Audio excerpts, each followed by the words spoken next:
Hola a todos, muy buenas. Yo soy Eduardo, esto es eduardogollado.com y hoy vamos a por el capítulo 58 del podcast. Hoy tenemos un capítulo de networking, un capítulo de redes. Hoy vamos a tratar el tema de RIP, un protocolo muy antiguo y muy utilizado.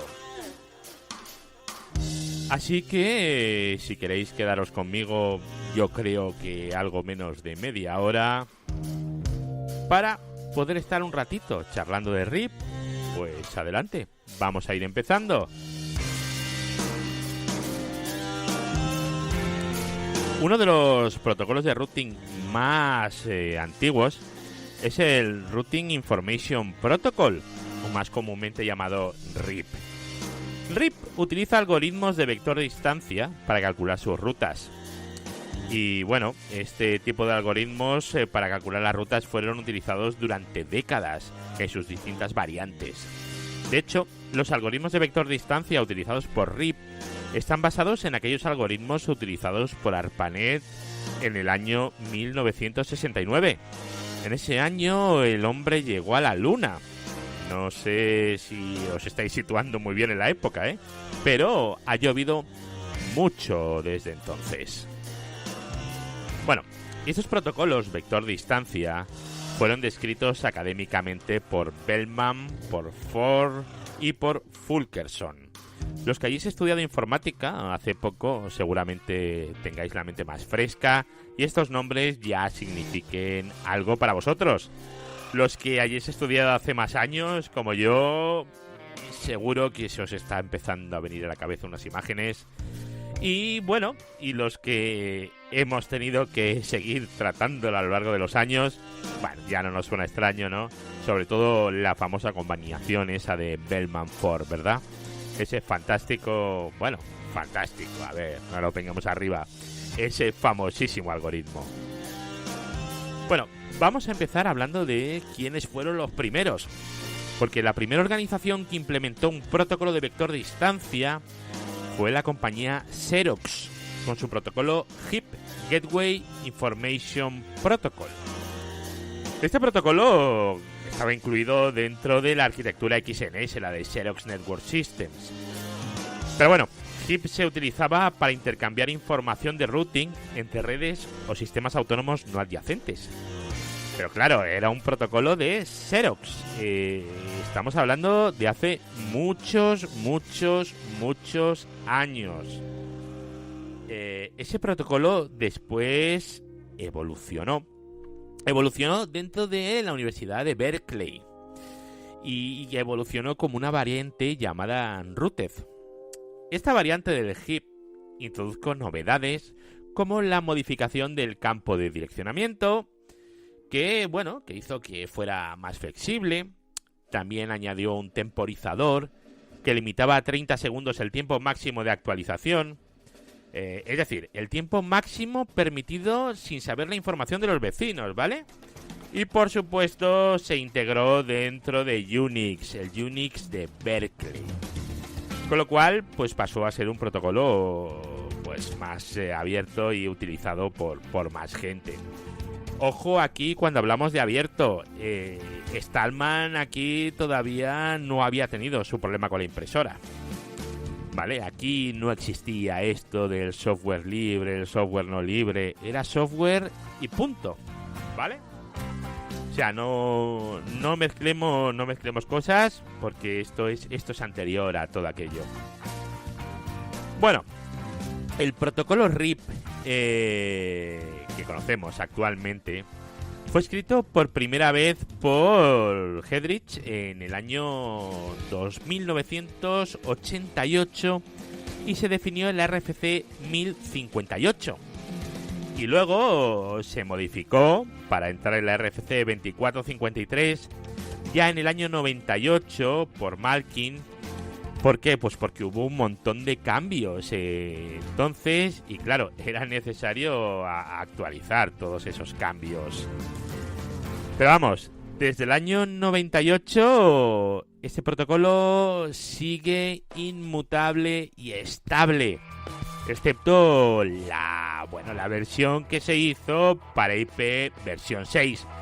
Será el RIP versión 3 o el RIP NG, como lo queráis llamar, ¿vale? Bueno, RIP es un protocolo de routing de vector distancia, ya os he dicho, muy extendido por todo el mundo. ¿Por qué? Pues bueno, por su simplicidad en comparación a otros protocolos, como podrían ser USPF, ISIS o BGP. RIP se trata de un protocolo abierto, a diferencia de otros protocolos de routing, ¿vale? Como EIGRP, IGRP de Cisco o el VNN, el VNN, que era de Lucent, ahora Alcatel. Bueno, pues RIP, el protocolo abierto, está basado en el algoritmo de Bellman-Ford. El algoritmo de Bellman-Ford lo que hacía era buscar un camino óptimo mediante conteo de saltos. Y lo que hace, si lo leéis en la Wikipedia os va a hablar de la diferencia de este con el de Dijkstra, porque permite costes negativos y demás, ¿vale? Es interesante la lectura. Pero bueno, RIP lo que hace es utilizar el algoritmo de Bellman-Ford para simplemente contar saltos y descartar aquellos paths más largos.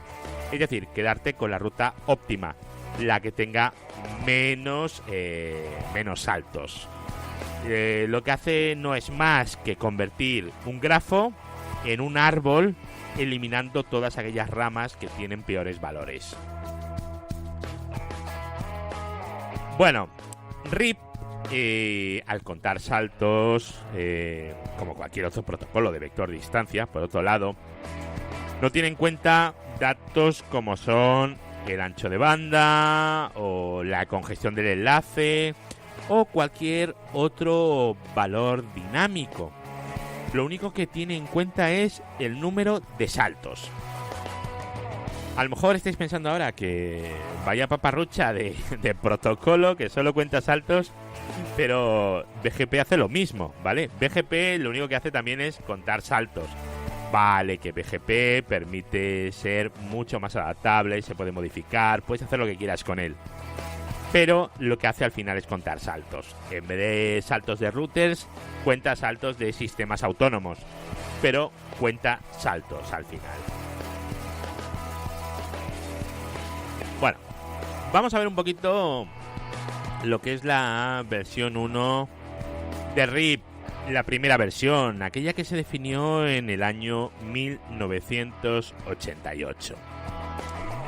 Veréis, RIP versión 1 es un protocolo simple, facilito, que funciona en una red pequeña, ¿vale? Una red que no vaya a crecer mucho. Si vosotros estáis en una red que pensáis que va a crecer mucho, no utilicéis RIP, utilizar otros protocolos. Y luego como pequeña, hablamos de pequeña, ¿vale? Olvidar, por ejemplo, el concepto ese de OSPF, en el cual John Moy, su creador, decía que no recomendaba áreas que tuvieran más de 400 nodos. Aquí no hablamos de 400 routers, ¿vale? Hablamos de redes pequeñas. Así que eso tenerlo en cuenta. A ver, características de RIP versión 1, que bueno, por ende de cualquier protocolo vector distancia moderno, ¿vale? Conteo al infinito. Veréis, en RIP versión 1 el conteo al infinito existe. Puede crearse un bucle, ¿vale? Puede crearse, ¿vale? Y puede ser que los paquetes, las actualizaciones vayan rodando hasta el infinito. Bueno, pues en RIP existe un número de saltos máximo, que es 16, ¿vale?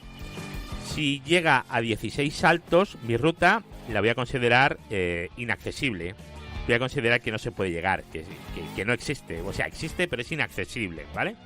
Es lo que va a tener en el momento en el que haya 16 saltos. Luego, tenemos otra característica muy interesante, que es el horizonte dividido. Bueno, el horizonte dividido es el proceso de root. Lo que hace es que el proceso de routing no va a anunciar rutas que hayan sido aprendidas por el mismo interfaz por el que han sido recibidas. A ver, si el router A anuncia una ruta que va al router B, y el router B dice que tiene que ir por el router A, no la va a anunciar nunca por el mismo interfaz por el que la ha recibido. Bueno, eso está bien para evitar ciertas cosas, como bucles absurdos y tal, ¿no? Pero podemos ir más allá, y de hecho RIP versión 1 llega más allá con lo que es el horizonte dividido con la inversa envenenada, el Split Horizon con la Poison Reverse, que se llama en inglés. Lo vais a encontrar siempre escrito en inglés, ¿vale? Aquí el proceso de routing no anuncia rutas por el mismo interfaz que las ha recibido, perfecto, horizonte dividido, pero en el caso de una red que haya sido anunciada por interfaz, no es que no la vaya a anunciar, sí la voy a anunciar, y lo voy a anunciar devolviendo un coste de 16. Es decir, es inaccesible, de forma que no me vuelva a mandar la actualización por ahí. Y luego en cuestión de tiempos vamos a tener el hold down. Esto, bueno, en castellano ahora no sé cómo traducirlo, ¿vale? Pero lo que hacemos es este es el tiempo en el que consideramos que una ruta es inaccesible después de no recibir actualizaciones de routing. Si en RIP enviamos actualizaciones cada 30 segundos, consideramos que después de 3 actualizaciones ya esa red es inaccesible, si no hemos recibido actualizaciones en 3 veces.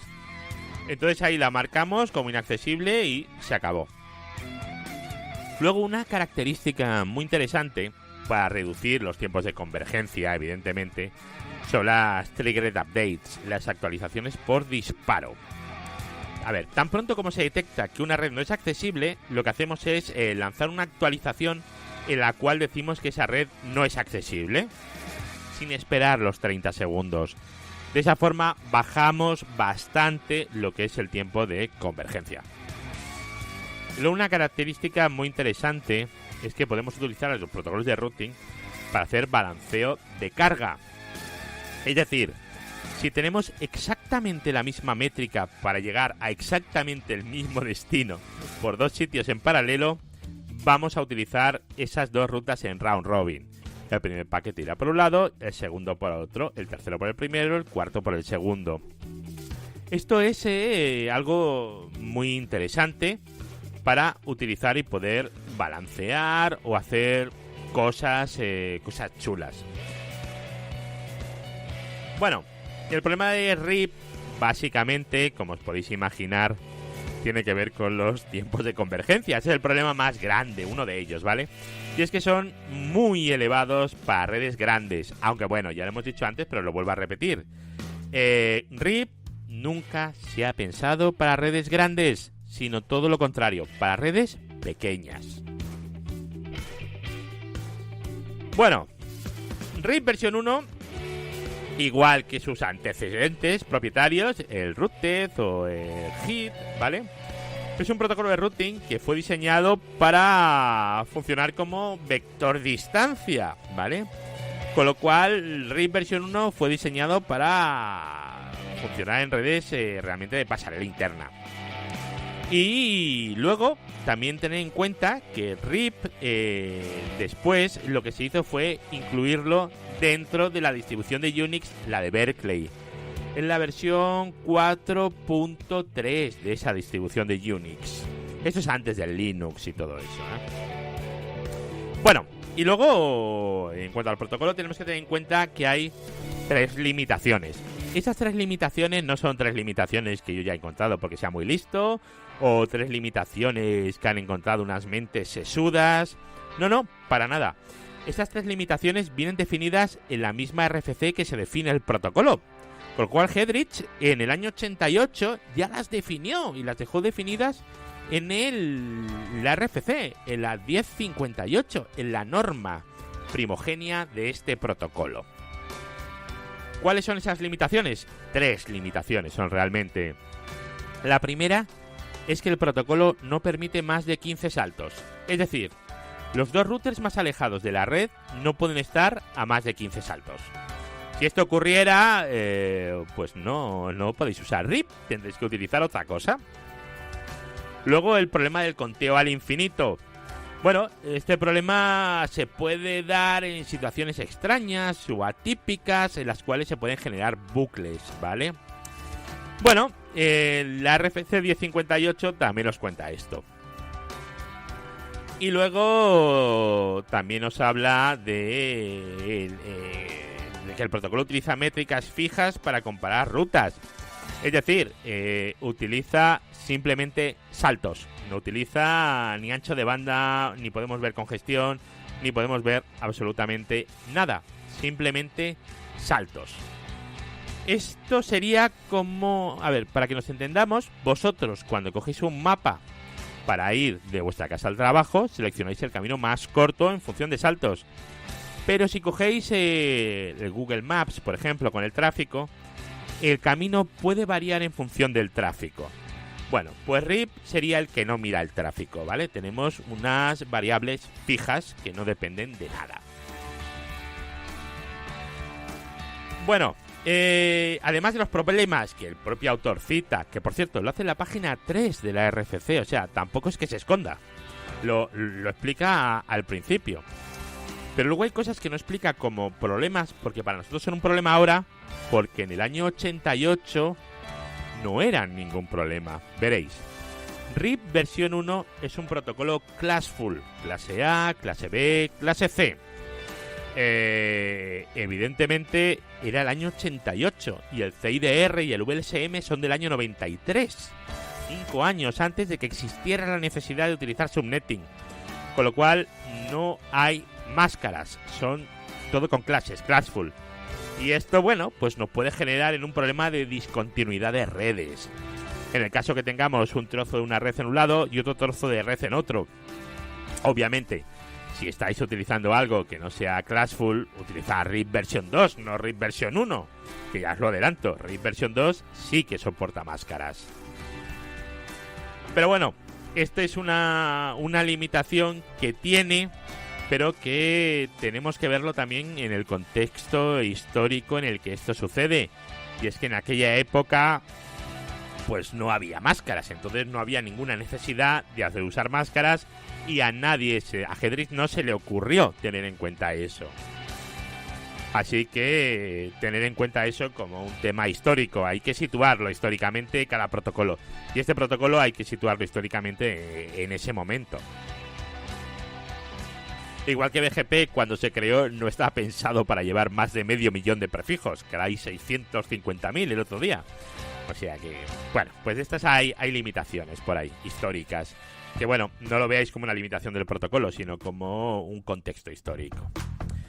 Pero bueno, el problema grande sigue siendo el mismo, la convergencia. Tiempos muy elevados para redes grandes, pero ya os he comentado, no uséis RIP en redes grandes,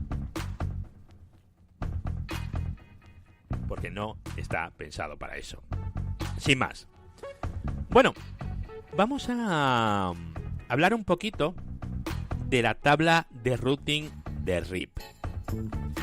Veréis, si le dedicáis un ratillo a leer detalladamente la RFC 1058, la de Hedrick, de RFC versión 1, de RIP versión 1, vais a poder ver que el propio autor nos dice que la base de datos de routing de cada uno de los hosts de RIP tiene que tener una serie de campos y nos los describe los campos, ¿vale? O sea, no es que se los invente nadie, no los describe.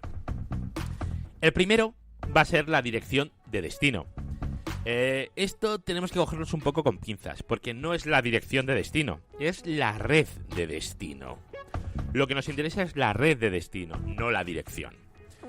Entonces, y es la red de destino en formato classful, es decir, clase A, clase B o clase C.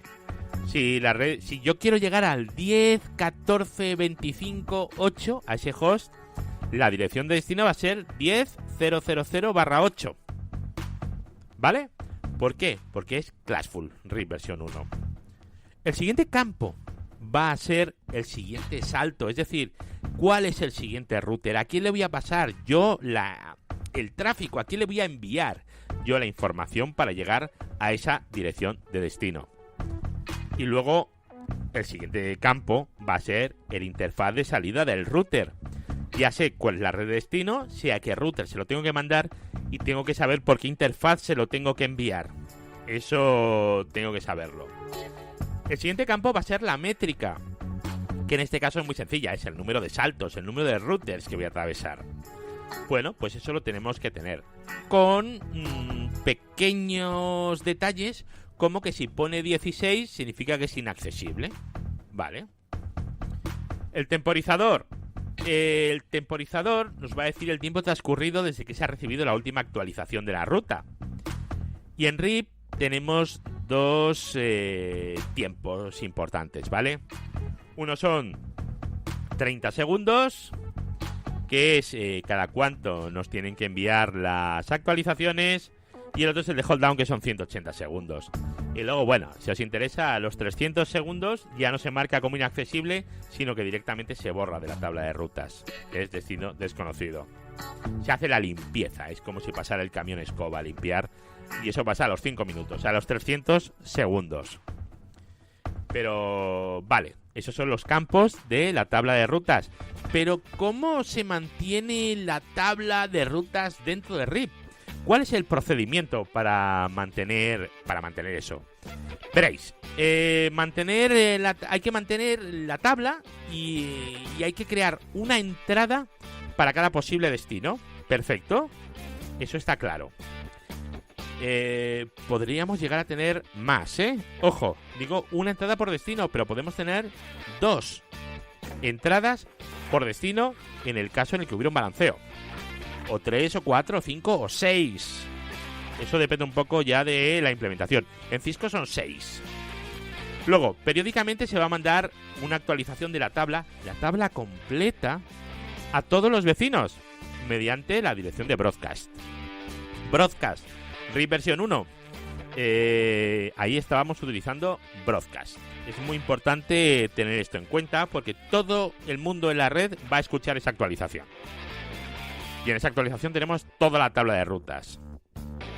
Bueno, cuando llegue una actualización a nosotros desde un vecino, ¿qué hacemos? Pues nosotros a la distancia que nos da el vecino le vamos a sumar una, ¿no? Porque va a atravesar uno más. Y es lo que nosotros vamos a insertar en nuestra tabla de rutas, después de pasar el algoritmo de Bellman-Ford y demás. Bueno, pues esto es cómo funciona la tabla de rutas de RIP versión 1 en concreto, y cómo se mantiene esta información viva. Pero RIP versión 1, ya os digo que tiene una serie de limitaciones. Y esa serie de limitaciones, bueno, pues fueron mejoradas en la versión de RIP versión 2, que se hizo en el año 1998, el RFC 2953. En esa versión se creó lo que era RIP versión 2, que tiene una serie de mejoras muy interesantes, ¿eh? Ojo, muy interesantes las mejoras, ¿eh? Mirad, incluye autenticación para la transmisión de información RIP entre vecinos. Eso está muy bien, que haya un password. Es decir, si yo no puedo autenticarme, a mí no me va a llegar la información. En la versión 1 la información llegaba a todo el mundo, abierta, en texto plano, o sea, sin ningún tipo de problema. Quizás el cambio más importante es la siguiente modificación, que es la utilización de máscaras de red. Aquí en el año 98 ya sí que estaba implantado el uso de máscaras de red, el VLSM, el CIDR. Y claro, era necesario transmitir las máscaras de red. ¿De dónde se sacan las máscaras de red? Del interfaz, de la máscara del interfaz. O sea, se sacan de ahí. Luego, evidentemente hay un cambio aquí que es muy importante también, que es que en RIP versión 1 utilizamos utilizamos broadcast. Pues en RIP versión 2 ya utilizamos la 224.009, que es una dirección de multicast. Es la dirección de multicast utilizada para RIP versión 2. Muy importante, ¿eh? Y luego hay otro cambio que a nivel de gestión a nivel de configuración del router no es importante, realmente no aporta gran cosa, pero sí que aporta en lo que es la gestión de los servicios. Que es que RIP versión 2 ya se incluyó dentro de la MIP. ¿vale? De los bloques de información de gestión de SNMP. Es muy importante poder extraer la información de RIP por SNMP para poder monitorizar adecuadamente nuestras redes. Bueno, luego también hay mejoras en RIP muy interesantes. Una de ellas es la redistribución de rutas externas. Por ejemplo, podemos redistribuir las conectadas, las estáticas, las aprendidas de otros protocolos, etc. Eso es muy interesante si, por ejemplo, nosotros lo queremos, que cuando metamos una ruta estática en nuestro router, esa ruta se distribuya por toda la red. Entonces lo que hacemos es una redistribución de las rutas estáticas dentro del protocolo. Eso es algo muy interesante y muy utilizado, ¿vale? En mi caso, por ejemplo, yo esto lo utilizo a diario. ¿Por qué? Pues porque hay unas rutas que están en un protocolo que interesa que se transmitan también por otro. Sobre todo las estáticas, redistribuirlas a un protocolo de routing. Eso es una cosa muy, muy, muy interesante. Pero bueno, hay carencias. Pero RIP versión 2 sigue teniendo carencias. A ver, con todo lo que ha cambiado, todo lo que ha mejorado y sigue teniendo carencias. Pues vaya, ¿no? Pues sí, sigue teniendo carencias. Mirad, el tamaño máximo de la red, el diámetro de la red, sigue siendo 15. Con 16 se considera inalcanzable. Ese es un problema. Luego el tema del conteo al infinito. Pues también seguimos teniendo el mismo problema de conteo al infinito que teníamos con RIP versión 1. Evidentemente. Luego, las métricas son estáticas, solamente cuentan saltos. Es el mismo concepto de métrica que en RIP versión 1. A ver, sigue siendo el mismo protocolo, tiene sentido que sea así, ¿no? Pero bueno, y luego hay un dato que yo creo que sí que se podría haber hecho algo con ello, pero bueno, no se hizo. Yo ahí tampoco soy nadie. Que es el tema de el envío de actualizaciones a todos los routers. Una gran cantidad de tráfico se genera. ¿Por qué? Porque se envía toda la tabla, no se envían tablas parciales. Así que ese era el problema. Bueno, pues esto yo creo que resume un poco lo que sería toda la parte de RIP. A ver, así un poco por encima para que, bueno, si os sirve de recordatorio, ¿vale? Recordar un poquito qué es esto del RIP, de dónde viene, por qué, cómo funciona. Este tipo de cosas que yo creo que siempre es importante irlas recordando de vez en cuando. Pues nada, lo que me queda es daros las gracias por haber estado esta media horita conmigo, aquí charlando sobre estos temas. Soy Networking. Y recordaros que os podéis suscribir en Apple Podcast, os podéis suscribir en eduardocollado.com, que es donde, os voy a decir la verdad, yo prefiero que os suscribáis. Podéis poner comentarios también, yo los pediría en eduardocollado.com, que es donde yo lo controlo más. Luego también está en iVoox, que iVoox es una plataforma fundamental para el podcasting en español, y hacen una labor muy buena, desde aquí hay que agradecérselo. Y luego en Spreaker, que bueno, ahí en Spreaker dejo audios que luego borro, o sea que os recomiendo cualquier otra cosa. Bueno, pues nada, bueno, y otra cosa, mi canal, es un canal que tengo de Telegram que sirve para que estéis simplemente al día de lo que voy poniendo y lo que no voy poniendo, ¿vale? Es un canal que se llama El Podcast, telegram.me/el podcast, todo junto y sin espacios. Tenéis en eduardocollado.com, tenéis ahí un enlace en el que os voy publicando, bueno, pues los contenidos que voy sacando simplemente. En vez de suscribiros de una forma, os podéis suscribir aquí como queráis. Y nada, daros las gracias de nuevo y esperando veros en el siguiente programa, que si todo sale bien va a ser un programa muy chulo, va a ser un programa grabado con otra persona y si todo sale bien vamos a hablar de un tipo de redes bastante interesante. Así que nada, y hasta la siguiente. Chao y gracias.